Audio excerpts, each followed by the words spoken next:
Dear fellows, welcome to our today lecture. In today lecture, we are going to discuss how to detect the problem of multicollinearity. Multicollinearity problem exists when there exists a strong relationship between the independent variable.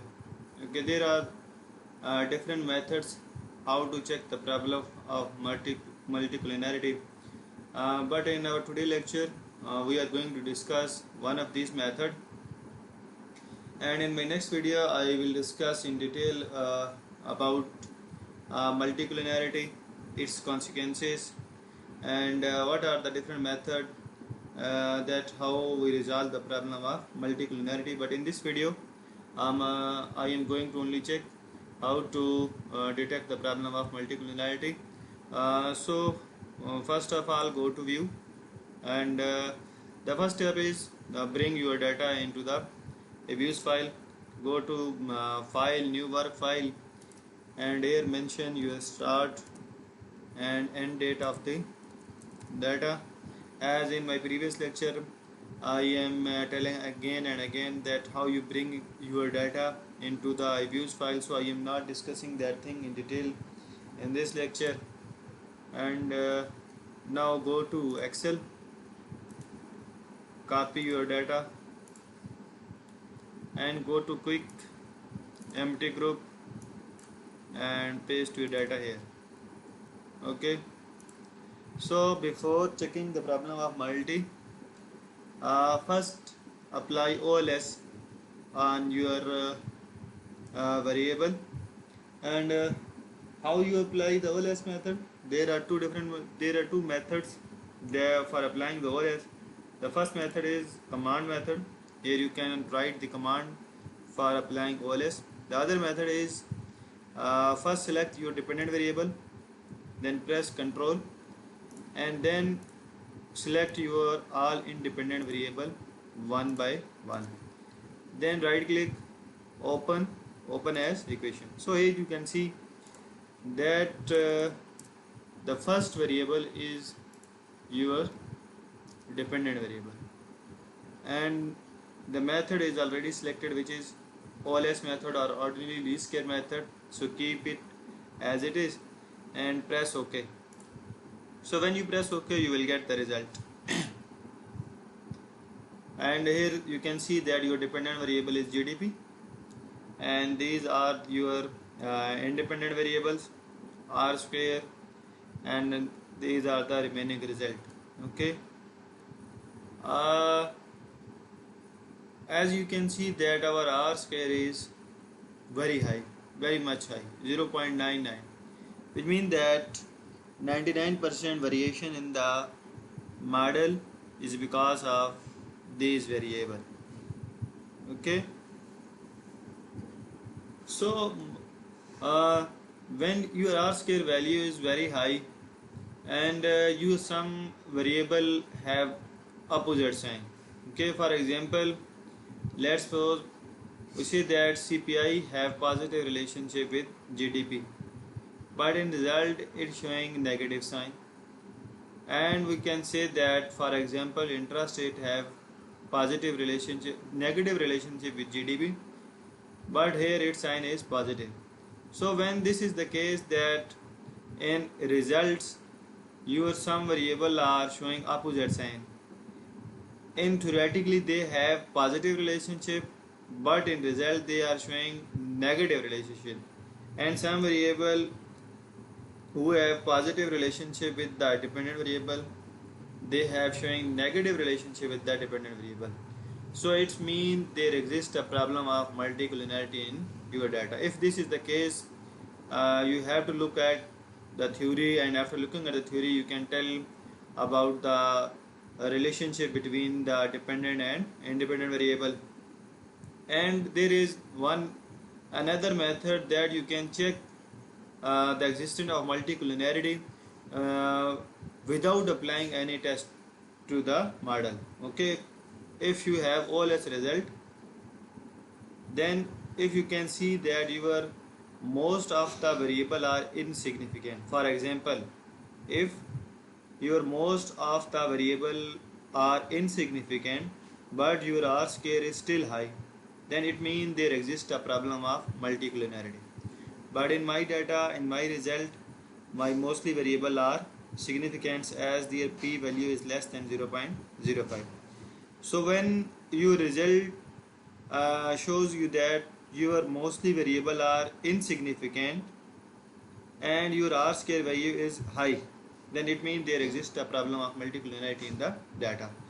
But not in my case. In my case, all variable are mostly variable are significant except from this variable, which is IR interest rate. This variable is insignificant. Other than this variable, my all variable are significant. So how can we check the problem of multicollinearity? By applying a test. For this, you have to go to quick, then go to group statistic, then go to correlation matrix. Okay,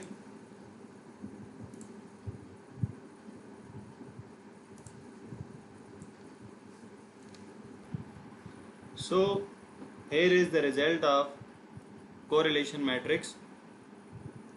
How you can explain the and how you can tell that there exists a problem of multicollinearity between these variables. In the result, you can see that on the horizontal axis there is also written the name of variable, and on the vertical axis there are also the name of the variable. Okay, so how to write the relationship between these variables? So look at this variable only and try to explain or relate this variable with other these three variables.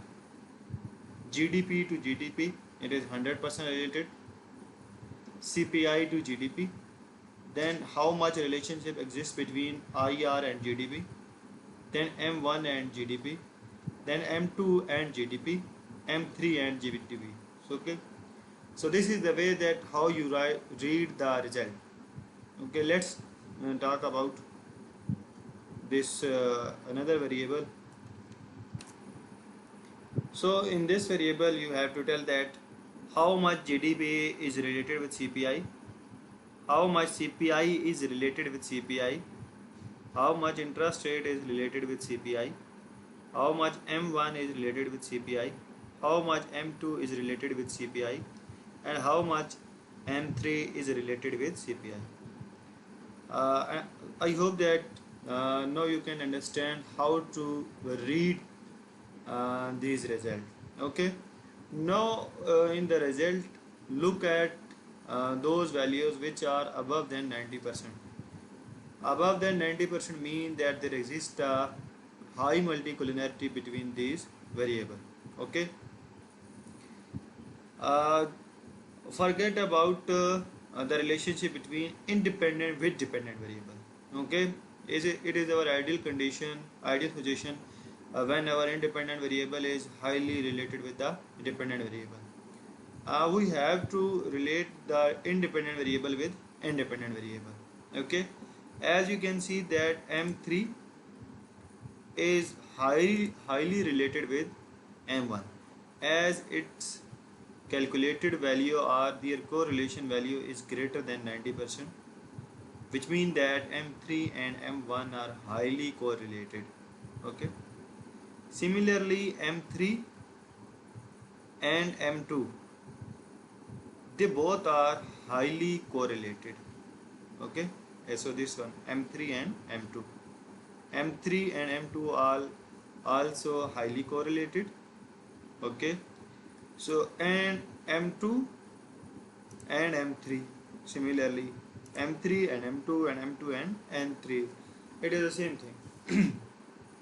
So in the result, when you see that the two independent variables, their correlation is more than the 90%, it means that there exists a severe problem of multicollinearity between these variables. Okay, I hope that you now can understand that how to check the problem of multicollinearity by applying correlation matrix. This is not the last video for multicollinearity. I have divided this topic into further more videos. In the next videos, uh, I am going to tell you that what are the consequences of multicollinearity, what are the reasons of multicollinearity, and how to remove the multicollinearity.